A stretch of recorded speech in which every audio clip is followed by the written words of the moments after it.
죽고 싶을 때 역사하신 하나님, 죽고 싶을 때 역사하신 하나님이란 무시무시한 제목으로 하나님의 말씀을 증거하도록 하겠습니다. 예전에요, 어렸을 때 아버지께서 카세트 테이프에 이렇게 찬양, 기도, 또 이제 말씀 같은 것들 이렇게 녹음을 하셔서 친척들이나 또 이렇게 가까운 동역자분들께 나눠 주셨었습니다. 그 중에서요, 이렇게 벨을 누르면은 이렇게 옛날 벨들은 띵동 띵동 하고 소리가 났잖아요. 그래서 제가 띵동땡 할머니라고 지금은 이제 커서 알았어요. 외숙모님이라는 걸요. 근데 그 당시 때는 띵동땡 할머니라고 불렀었습니다. 그래서 띵동땡 할머니께 이제 녹음을 해서 보낸 적이 있었는데 아버지께서 우리 띵동땡 할머니께 이제 인사를 좀 드리자. 그래서 제가 이렇게 인사를 했어요. 할머니, 우리는 어쩌고저쩌고 행복하게 살고 있어요 라고 제가 인사를 했던 녹음본이 있었습니다. 그리고 이런 노래도 불렀더라고요. 메칸더 1, 메칸더 2, 메칸더 3라는 이제 노래도 혹시 노래 아시는 분 계시나요? 네, 그거를 불렀던 아주 즐거운 추억을 가지고 있습니다. 그런데 살다 보니까요, 이 세상에는 그렇게 마냥 행복할 수만은 없는 굉장히 힘들고 아픈 일들도 많이 있다는 사실을 알게 되었습니다. 오늘 본문에 나오는 엘리야도 많이 힘든 상태였습니다. 우리가 엘리야 하면 보통 무엇이 떠오릅니까? 450대 1로 맞짱을 딱 든 엘리야, 아니면은 뭐 엘리야의 제자 하면 또 갑자기 영감 딱 이렇게 생각이 나잖아요. 우리 목회자들이 굉장히 많이 기도하는 기도 제목인데, 또 엘리야 하면 뭐가 생각이 납니까? 바람을 타고 하늘로 올라가, 엄청난 정말 선지자죠. 근데 오늘 본문 말씀을 보면요, 평상시의 엘리야, 우리가 알고 있는 엘리야의 모습과는 너무나도 다른 엘리야의 모습을 볼 수 있습니다. 얼마 전까지만 해도 사람들이 본 엘리야는요, 하나님의 열정이 가득하고 그야말로 에너지가 넘치는 선지자였습니다.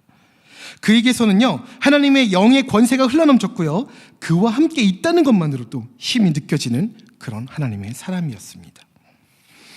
엘리야의 기도에요, 3년 6개월 동안 비가 내리지 않았어요. 그 정도로 능력이 있었습니다.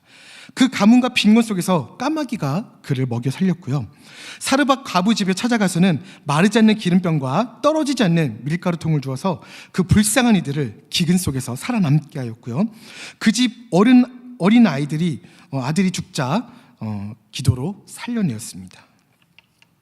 그리고 갈매산에서 바알 선지자 450명과 1대1로 싸우는 능력 대결을 벌여서 하늘로부터 불을 내려 재물을 태우는 바로 그런 대단한 선지자였습니다.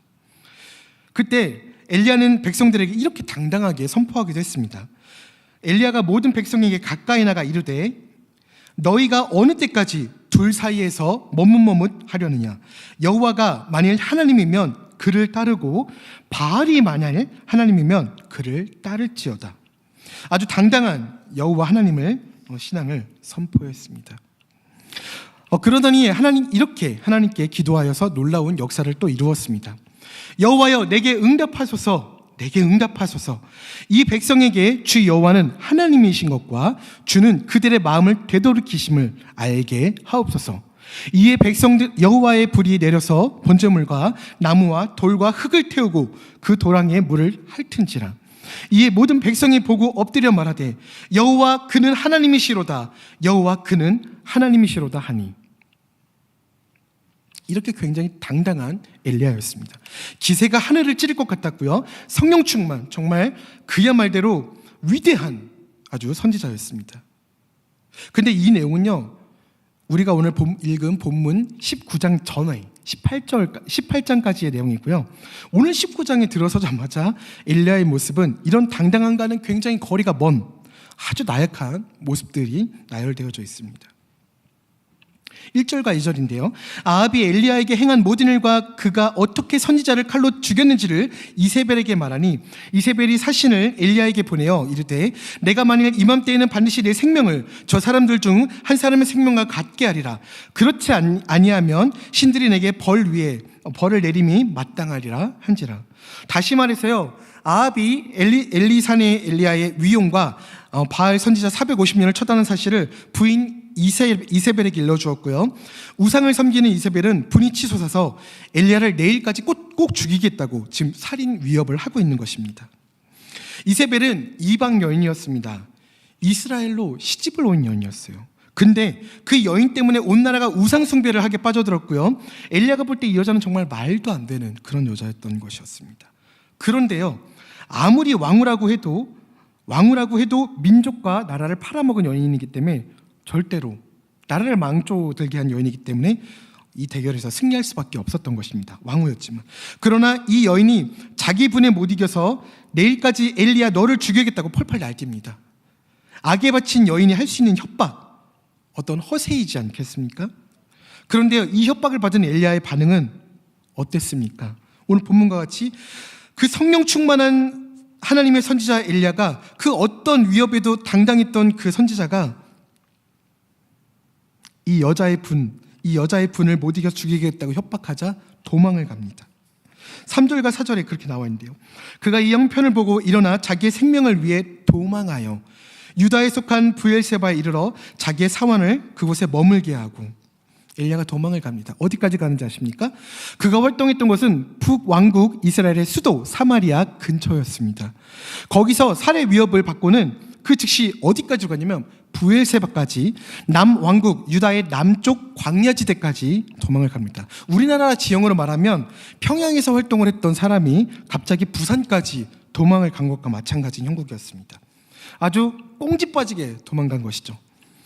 그리고 그것도 불안해서요, 자기 사환을 브엘세바에 떨어뜨리고 자기 혼자 아무도 모르는 곳에, 눈치채지 못하는 곳에 광야로 들어갔습니다.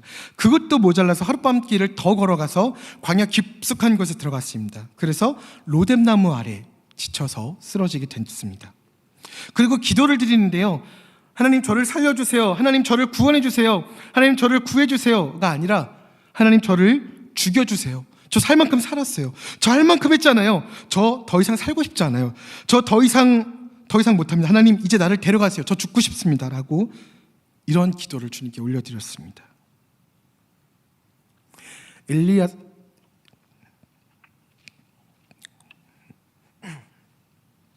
우리와 똑같은 사람이었던 것이었습니다. 아무리 위대한 선지자라고 할지라도 이렇게 나약한 인간의 모습을 가지고 있는 것입니다. 우리가 알고 있는 요나도 이와 비슷한 모습을 가지고 있습니다. 하나님께서 히브리 사람 요나에게 니느웨로 가라고 말씀하셨지만 요나는 요바로 가서 바로 다시스로 도망을 갔습니다. 그리고 우리가 알듯이 우여곡절 끝에 니느웨 가서 전도를 다 합니다. 전도를 안 한 것도 아니에요. 다 합니다. 다 하고 나서 요나가 심히 싫어하고 노하여서 이런 얘기를 합니다. 노아가 심히 싫어하고 노하여서 노아가 말합니다. 여호와께 기도하여 가로되 여호와여 내가 고국에 있을 때 이러하겠다고 말씀하시지 않았나이까. 그러므로 내가 빨리 다시스로 도망을 갔는데 주님께서는 은혜롭고 자비하시고 노하기를 더디하시기 때문에 이들을 구원하실 줄 내가 알았습니다. 그래서 내가 여기 오기 싫었던 거라고요. 이렇게 지금 하나님 내가 원하건대 뭐라고 하나님께 기도하냐면 이제 내 생명을 취하시옵소서. 나를 죽이세요. 내가 사는 것보다, 내가 이 사람들 구원받는 것보다 그냥 내가 이걸 보느니 그냥 죽는 게 낫겠어요 라고 하나님께 땡깡을 부리며 기도를 하고 있는 것입니다. 엘리사와 이 요나의 모습이 좀 비슷하지 않습니까? 물론 하나님께 무례하게 감히 어떻게 그런 기도를 드리나 라는 생각이 들기도 하겠죠.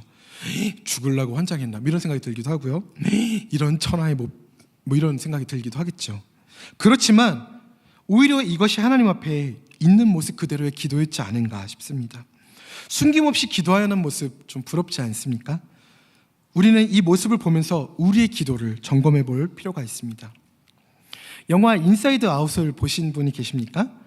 인사이드 아웃은요, 기쁨, 슬픔, 버럭, 까칠, 소심, 뜨끔하시는 분들 계시죠? 5가지 감정을 의인화한 그러니까 사람처럼 만든 영화입니다. 중심 인물인 기쁨은요, 시종일관 행복을 위해서 다른 감정을 통제하려고 합니다. 기쁨을 위해서 다른 감정을 통제하려고 하죠. 우리 현대인들의 삶과도 아주 비슷합니다. 항상 긍정적이어야 되고 힘을 내야 되고 울지도 못하고 슬프지도 못하게. 반면에 슬픔은요, 그런 기쁨의 노력에도 불구하고요, 시종일관 우울한 분위기만을 풍깁니다. 하지만 영화 후반부에 가면요, 기쁨은 생각의 반전을 맞이합니다. 라리를 위해서는 즐거운 감정만 필요한 것이 아니라 슬픔 또한 필요하다는 것을 깨닫게 됩니다. 내면의 슬픔에 솔직해진 후에야 진정한 행복을 맞이한다, 뭐 이런 내용입니다. 영국의 정신과 의사 헨리 모즐리는 눈물을 통해 환기되지 못한 슬픔은 몸을 망친다라고 이야기를 합니다. 우리는 사람이라면 누구나 한 번쯤 감정을 억누르기 힘들었던 경험을 가지고 있을 것입니다. 그래서 결국에는 이거를 너무 억제한 나머지 우울증에 걸리기도 합니다.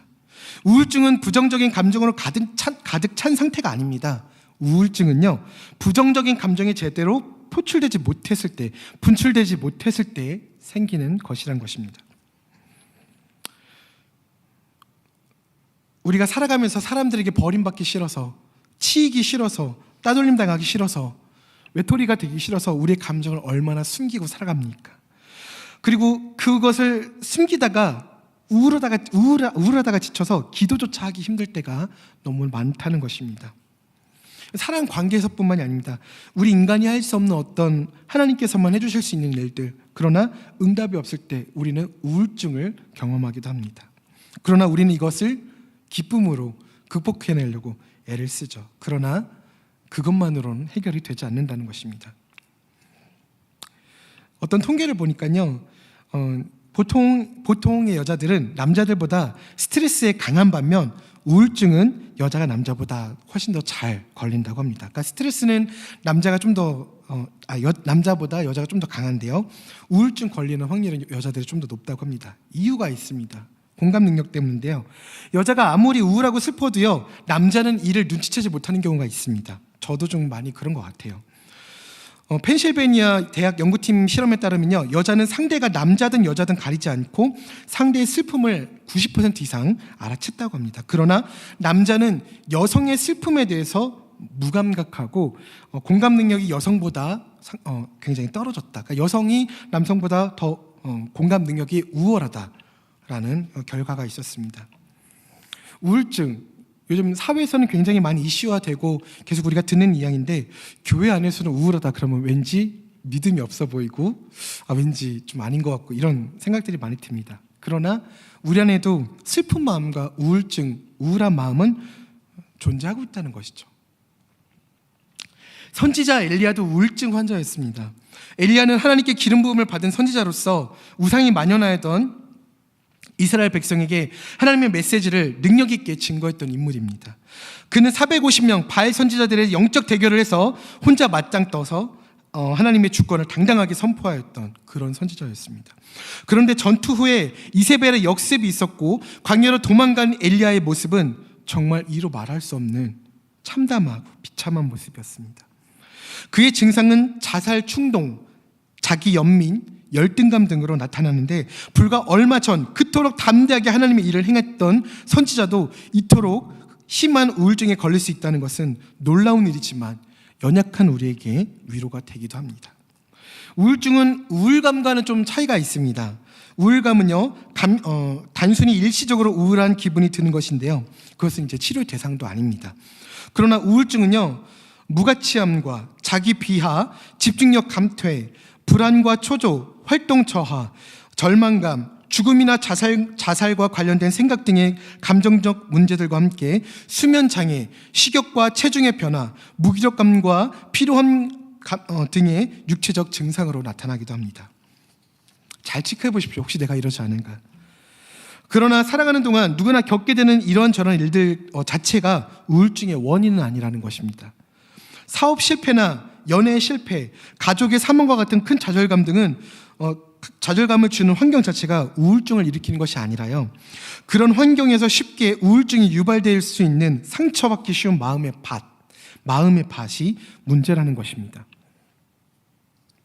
마음의 밭은 대부분 어린 시절에 부모님 혹은 자신에게 큰 영향을 끼치는 가까운 인간관계에서 형성되는데요, 이때 형성된 깊은 상처로 인해서 자존감이 저하되고 자기 모멸감과 정죄감이 마음 깊게 내재되고 그리고 확대되어서 마음과 몸에 병리적인 변화를 일으키게 된다는 것입니다. 제가 신학교를 다니면서 굉장히 재미있는 과목이 있었어요. 바로 우울증과 상담이라는 과목이었는데요, 목회자들도 이 문제에서 자유로울 수 없다는 것입니다. 우리 조상들이 굉장히 그 생각을 바꾸는, 변화시키는 어떻게 보면은 이 우울한 것에서 굉장히 유쾌하게 만드는 그런 지혜들이 많았던 것 같습니다. 옛날에 이 마을에서 저 마을로 가려면 어떤 고개가 있었는데 그 고개를 지나야만 했어요. 그 고개에서 넘어지면 문제가 있었어요. 그 고개에서 넘어지면 3년밖에 살 수 없다는 것입니다. 사람들이 모두 조심조심 그 고갯길을 걸어갔어요. 그러던 어느 날 하루는 할아버지가 막걸리를 권하게 드시고 고갯길을 넘다가 술에 취해서 발을 헛디뎌서 그만 우당탕하고 넘어지고 말았어요. 아이고, 이제 여기가 3년 고개인 거를 안 할아버지는 술이 확 깼습니다. 그리고 그날부터 시름시름 앓더니 아이고, 난 이제 죽었구나. 실감이 안 나신, 난 이제 죽었구나 하면서 저승사자가 오늘 오나 내일 오나 식사도 못하고 계속 막 밤잠도 못 주무시고 막 들어놓고 막 아이고 나는 죽었구나 이렇게 막 그렇기만 하셨어요. 평소에 할아버지랑 친했던 코올리기의 손자가 물었어요. 할아버지 왜 그래요? 물었어요. 어린 아이한테 말해봤자 뭐 하겠어요. 하지만 할아버지가 그냥 속으로 끙끙 앓던 할아버지는 그냥 속 터지는 이 마음을 그냥 말이라도 하자는 심산으로 그냥 터놓고 얘기했어요. 할아버지가 술 마시고 오다가 요 앞에 3년고개에서 넘어졌단다. 이제 할아버지는 3년밖에 못 살게 되었으니 우리 손주 보고 싶어서 어쩌니 이러고 할아버지가 그냥 얘기를 했어요. 할아버지, 그 손자가 이렇게 말했어요. 할아버지, 넘어지면 3년밖에 못 살면 거기 가서 한 번 더 넘어지면 되잖아요. 할아버지가 뭐라 그러셨을 것 같아요? 이런 미친 놈아, 그렇게 할아버지한테 할 소리냐? 아니 할아버지 3년 고개라면서 그럼 한 번 더 구를 때마다 3년씩 더 살 수 있는 거 아니에요? 그랬더니 손자의 말을 듣고는 머리에 벼락을 맞은 것처럼 정신이 번쩍했습니다. 그리고 맨발로 뛰어나가서 그 고개를 대굴대굴 굴렀어요. 그리고 오래오래 만수무강했다는 아주 옛날 옛적 이 얘기 다 아시죠? 예. 어느 날 저희 아버지가 갑자기 이 말씀을 꺼내서 저 생각이 나는데 아주 지혜로운 이야기였던 것 같습니다. 그러니까 사람 마음이라는 게 어떻게 생각하느냐에 따라서 절망이 희망이 되기도 한다는 아주 교훈적인 이야기겠죠. 하지만 우리 크리스찬들은 알고 있습니다. 여기서 끝나서는 안 된다는 것을. 우리는 인격적인 하나님, 인격적인 예수님을 만나야 된다는 것을 우리 너무나도 잘 알고 있습니다.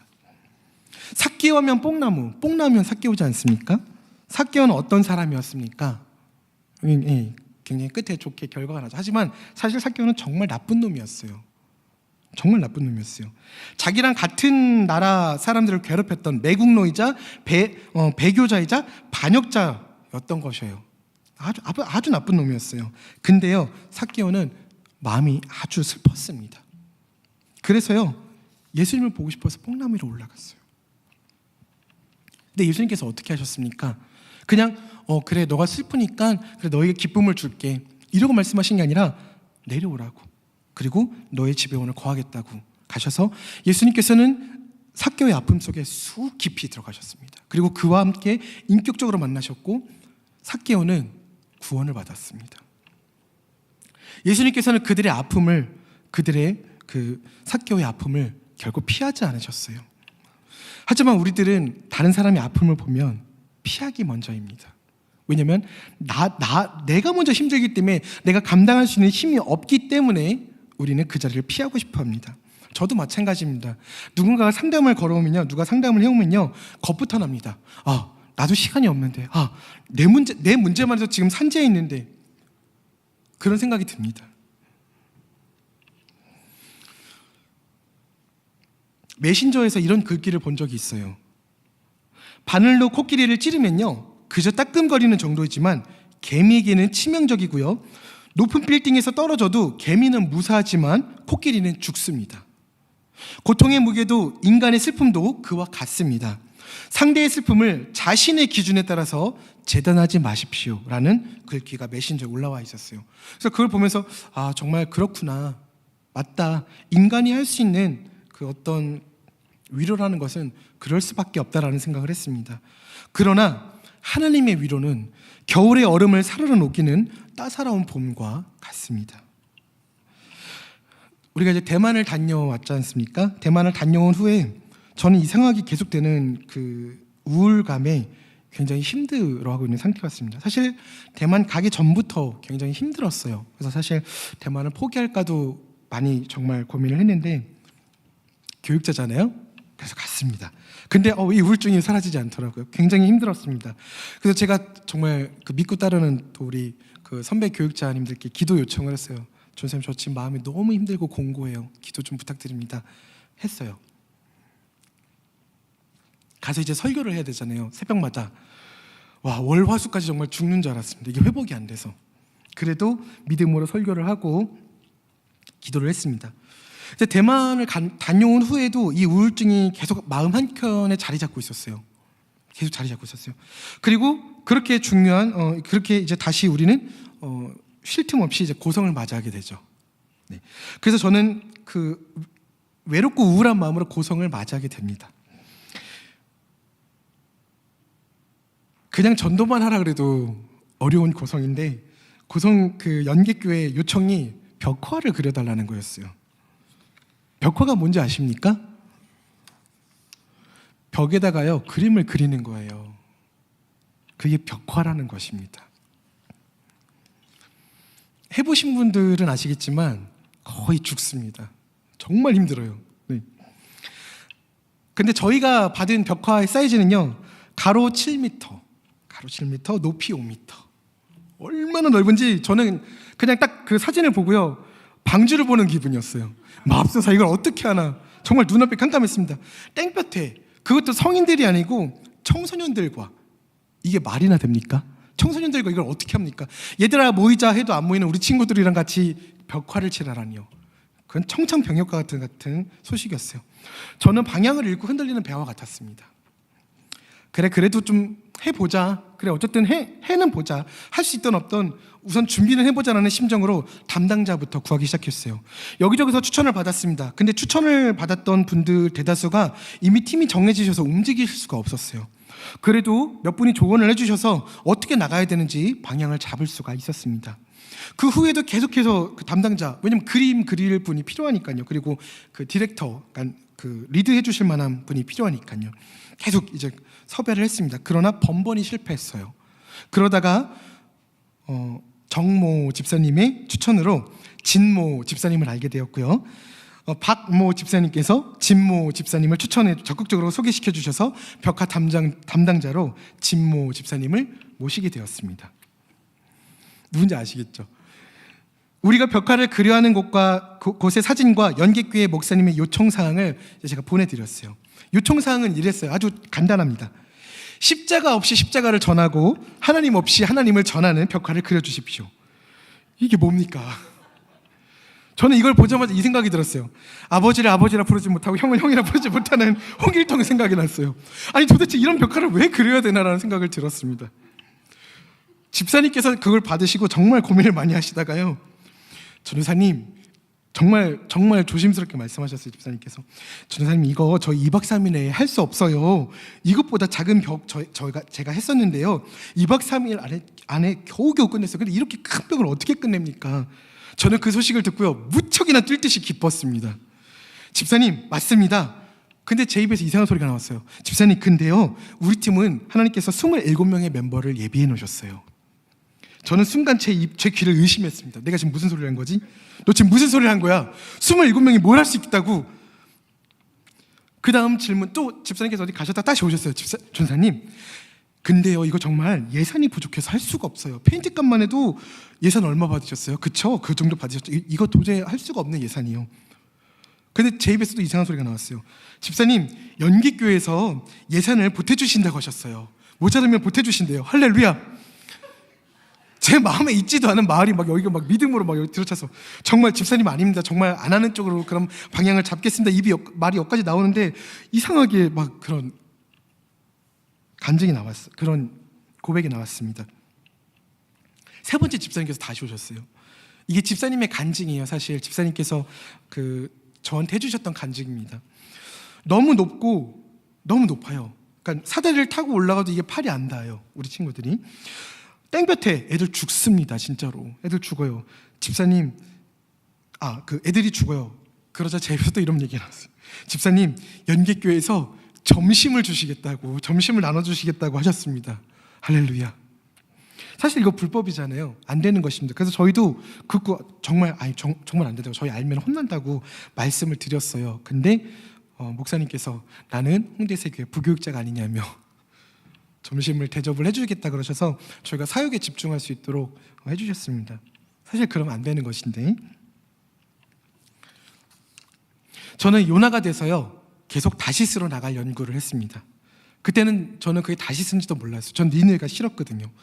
근데 집사님께서 능력자에게 조언을 구하겠다고 하시면서 초등부 교사 선생님이신 찬실 자매님께 통화 후에 다시 대화를 나누기로 했습니다. 저는 그 당시 때 찬실 자매님이 누구신지를 몰랐어요. 모르시는 분께 우리의 팀과 저의 모든 사활을 맡겼던 것입니다. 저녁 늦게 저는 찬실 자매님의 번호를 받아서 이제 전화를 드리려고 했는데요. 제가 전화를 드렸던 목적은 이것이었어요. 벽화를 그려서는 안 되는 이유 101가지를, 그 지혜를 구하기 위해서 저는 찬실 자매님께 전화를 드렸습니다. 자매님이 이래서 못 그리고 이래서 못 그리고 이래서 못 그립니다라는 걸 전 적어서 영기께 목사님께 말씀을 드릴 이제 요량이었어요. 그리고 나서 이제 통화를 했죠. 그리고 나서 2시간 동안 은혜의 말씀을 찬실 자매님과 나누었습니다. 첫 만남이었어요. 첫 통화였는데 2시간 동안 은혜를 나눴습니다. 그리고 다음 날 저는 영계교회 목사님께 전화를 드렸어요. 골리앗 앞에 선 다윗처럼 저는 목사님께, 목사님 저희라고 말씀드렸는데 목사님의 말씀이 이러하였습니다. 전사님, 그리다가 그만두셔도 좋으니까 제발 부탁드립니다. 이 사역이 우리 교회에는, 우리 이 마을 지역에는 정말 중요한 사역입니다 라고 말씀을 하셨어요. 근데 이상하게 이때 말씀이 떠올랐습니다. 마태복음 15장 26절에서 28절 말씀인데요. 대답하여 이르시되 자녀의 떡을 취하여 개들에게 던짐이 마땅하지 아니하느냐. 여자가 이르되 주여 올소이다마는 개들도 제 주인의 상에 떨어지는 부스러기를 먹지 않나이까. 이에 예수님께서 대답하여 이르시되 여자여 내 믿음이 크도다. 내 소원대로 되리라 하시니 그때로부터 그의 딸이 나으니라. 부스러기라도 줬사오니 라는 말씀이 이상하게 떠올랐어요. 제가 차라리 이 말씀을 몰랐으면 좋았을 것이라는 생각을 이때 했어요. 제 머릿속에는 온통 이런 신문 기사들이 머릿속에 맴돌고 있었습니다. 홍모 교회 이모씨 전도사 청소년부 141과 아이들 땡볕에 말라 죽게 하다, 뭐 이런 기사가 이제 머리 막 미칠 지경이었습니다. 정말로. 더군다나 초등부 친구들도 3명이 나와 있었어요. 저희는. 아니 김한성 전사님이 우리 믿고 보내주셨는데 이게 무슨 난리입니까? 그리고 대만 분들도 처음 오셨잖아요. 처음 오셔서 전도를 해야지 벽화는 무슨 벽화입니까? 정말 잘못하다가는 외교적 문제가 발생할 수 있다고 저는 생각을 했습니다. 저희 청소년부 친구들이요 결코 쉽지 않은 친구들이었어요. 무려 2달 동안이나 제가 홍보를 했는데요, 신청했단 말도 안 해요. 그러니까 저는 누가 신청했는지도 알지도 못하는 상황에서 막 저기 파악하느라고 막 뛰어다녔었어요. 그리고 친구들이 전날 안 간다는 친구들이 있었는데 2시간 반 동안 설득해서 데리고 왔어요. 그리고요, 학교 가는 것보다 그냥 고성 가는 게 나아요 라고 해서 데려온 친구들도 있고요. 시험이 있었어요. 아주 중요한 시험이 있었고요. 또 어떤 친구들은 시합이 있었습니다. 근데 그런 친구들을 설득을 해서 데리고 왔어요. 근데 데리고 가서 전도하고 은혜 받고 성령 충만하고 이게 아니라 벽화 작업이라니요. 이게 말이 됩니까? 정말 저는 끝까지 이게 마음이 내키지가 않았어요. 벽화라니요 주님, 이 잔을 우리 팀에서 옮겨주시옵소서라고 정말 간절히 기도했습니다. 그러나 윤 집사님, 그리고 박 집사님, 그리고 진 집사님, 그리고 찬실 자매님의 협력으로 그 뜨거운 태양 아래 천지창조의 벽화는 완성이 되었습니다. 제가 볼 때는요, 미켈란젤로의 천지창조보다 더 위대한 작품이었어요. 제가 진 집사님께 너무 감사하다고 말씀을 드리면 진 집사님은 찬실 자매님께서 하셨다고, 찬실 자매님께 너무 감사합니다라고 말씀드리면 진 집사님께서 하신 거라고 서로 공을 계속 돌리셨어요. 그 모습 또한 저한테 너무나도 감동이었습니다. 거기 아담과 하와가 그려져 있거든요. 여러분들 꼭 그 벽화 한 번씩 꼭 봐주세요. 너무 아름답습니다. 저희 팀이 그래서가 아니고요, 정말 너무나도 아름다워요. 거기 하와의 미소가요, 제가 볼 때는요 모나리자의 미소가 따라올 수 없는, 값을 매길 수 없는 미소예요. 정말 한번 봐주십시오. 저는 사실 이 벽화 절대 할 수 없었어요. 저는 정말 진 집사님께 모든 걸 맡기고 아예 손도 대지 않았습니다. 왜냐면 제가 손을 댔다가는 그냥 다 검정색으로 그냥 칠하고 올 판이었습니다. 저는 굉장히 우울해 있는 상태였고요, 팀을 이끌 자신도 사실 없었습니다. 그 당시 때. 벽화는 더더욱 할 자신이 없었어요. 그러나 하나님께서는 너무나도 귀한 동역자들을 보내주셨고 진 집사님은 정말 한 번도 못 쉬시고 이틀 동안 그 벽화를 그리셨습니다. 그리고 결국 천지창조는, 고성의 그 위대한 천지창조는 완성이 되었습니다. 그것은 하나님의 놀라운 섭리였고요, 저에게는 정말 크나큰 위로였습니다. 또 저에게는 간증이 되었고, 제가 어디 가서든 간증할 수 있는 간증이 되었고요, 감사의 조건이 되었으며 바로 찬양이 되었습니다. 웅서가 넌 뭘 그렇게 걱정하니? 라는 하나님의 음성이 들리는 듯 했습니다. 자, 이제 저녁이 되었습니다. 저녁이 뜨거운 집회가 있지 않습니까? 저는 혼자서 그 집회 시간에 혼자서 굉장히 무겁고 우울한 마음을 가지고 있었습니다. 집회가 끝나는 시간이 다가올수록 저는 점점 초조했어요. 왜냐하면 고지서 같은 독촉장들이 카톡이 막 날라왔기 때문입니다. 준사님, 지코파 000-0000 이 치킨집 이름이에요. 전사님, 오늘 이 밤이 너무 외로워요. 전사님, 저희가 졸지 않고 기도함이 이때를 위함은 아닐런지요. 막 카톡이 오는 거예요. 그러나 저는 이렇게 공지톡을 올릴 수밖에 없었어요. 여러분, 오늘은 우리 고단했으니까 어여 숙소로 들어가 단잠을 청합시다. 이게 어떤 의미인지 아십니까? 청소년부 이 1419 팀으로 말씀드릴 것 같으면요, 저번 고성 겨울 때요 1일차, 2일차 모두 밤을 지샜어요. 그래서 준비팀에서 특별 관리해줬던 VIP 팀이었습니다. 계속 감시해줬죠. 왜냐면 안 자기 때문에. 준장님들께서 특별히 사랑해 주셨던 그런 팀이에요. 근데 저희 이제 팀이 첫날 뭐 설거지도 하고 마지막 날 주방 청소도 했지만 그 열정은 절대 사그라들지 않았어요. 아이들은 결코 쉽게 잠들지 않았답니다. 정말 최강의 로얄 팀이었어요. 그들의 그 열정은 정말 엄청났죠. 근데 제가 그들을 잠의 세계로 밀어넣고야만 것이에요. 그 정말 우울했어요. 정말 우울했습니다. 사실 정말 처음 느껴보는 감정이었습니다. 그 전에도 이런 일들이 많이 있었지만 그때는 믿음이 있었어요. 근데 이날은 이상하게 믿음이 없었어요. 그냥 너무 우울했습니다. 내 새끼들을 먹이지 못하는 심정이 이런 것이구나라는 것을 처음 느껴봤어요.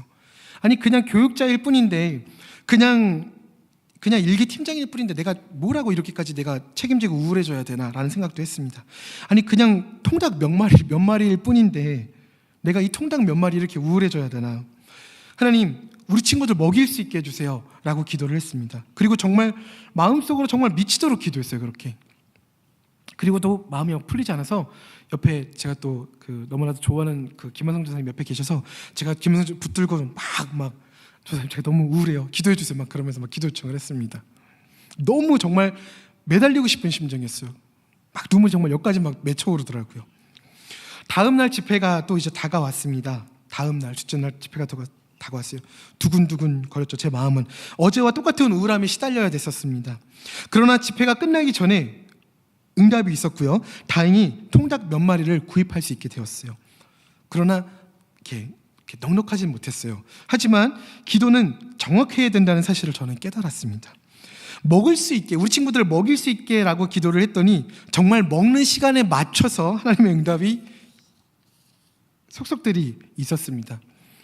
결국 저희 팀원들은요 굉장히 배불리 먹을 수 있게 되었고요, 저희는 통닭과 콜라 그리고 종이컵을 다른 팀에 지원할 수 있는 지원 사역을 할 수 있게 되었습니다.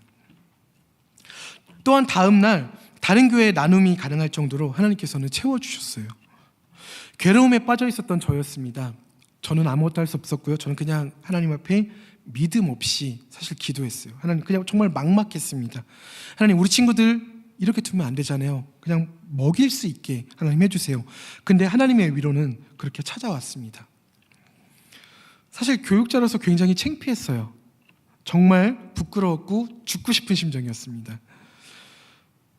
저는 이게 작은 것이라고 생각하지 않습니다. 저에게 그 당시 때 제 심정은요, 이게 10억보다 100억보다 1000억보다 더욱더 값어치 있는 것이었어요. 더욱더 간절한 것이었습니다.